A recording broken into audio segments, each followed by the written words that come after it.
protéine, c'est une espèce de petites chaînes, de petites molécules qui s'appellent les acides aminés, qui viennent l'une après l'autre comme un collier de perles, un petit peu.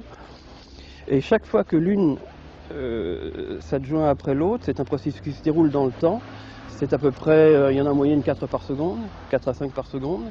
Eh bien, il y a une petite onde qui est émise, une de ces ondes justement, qui relie un petit peu ce processus à l'ensemble de l'organisme, qui est donc ce que j'ai appelé une onde d'échelle, et dont on peut calculer la fréquence. Et ce qui est très intéressant, c'est qu'on voit là apparaître des lois de type musical, c'est-à-dire que la succession de ces fréquences n'est pas chaotique, n'est pas n'importe comment, mais qu'on voit qu'il y a des régularités, il y a des périodicités qui apparaissent, il y a des rapports d'harmonie qui apparaissent, et bref, c'est construit comme une mélodie. Si on transpose à notre échelle cette mélodie, eh bien, si on la rend audible, eh bien, il y a un phénomène de résonance qui va se produire et qui va pouvoir amplifier d'une certaine façon l'expression du gène correspondant. On a donc un moyen de pouvoir réguler l'expression des gènes, soit pour le stimuler, soit pour l'inhiber.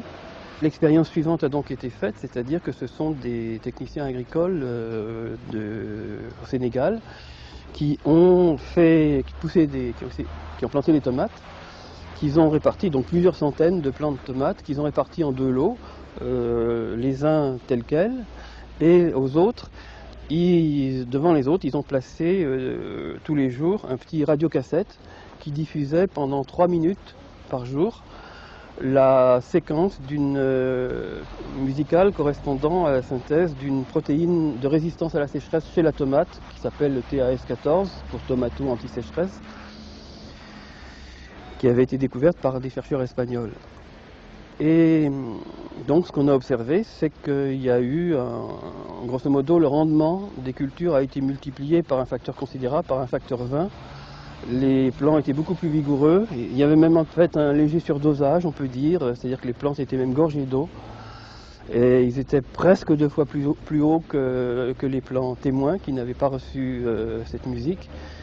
Ce qui montrait de façon très frappante et directement à notre échelle le fait qu'il était possible, effectivement, de stimuler l'expression d'un gène de la plante même, sans avoir à bricoler le génome avec toutes les conséquences imprévisibles que ça peut donner. C'est très intéressant de voir comment les gens sur place ont réagi, puisque au début, ils rigolaient franchement, ils disaient « mais enfin ça va pas, vous avez de la musique aux tomates ».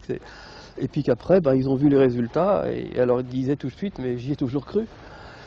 Et en réalité, c'est quelque part vrai, parce qu'ils avaient des ancêtres qui faisaient ce genre de choses sans vraiment empiriquement, je dirais.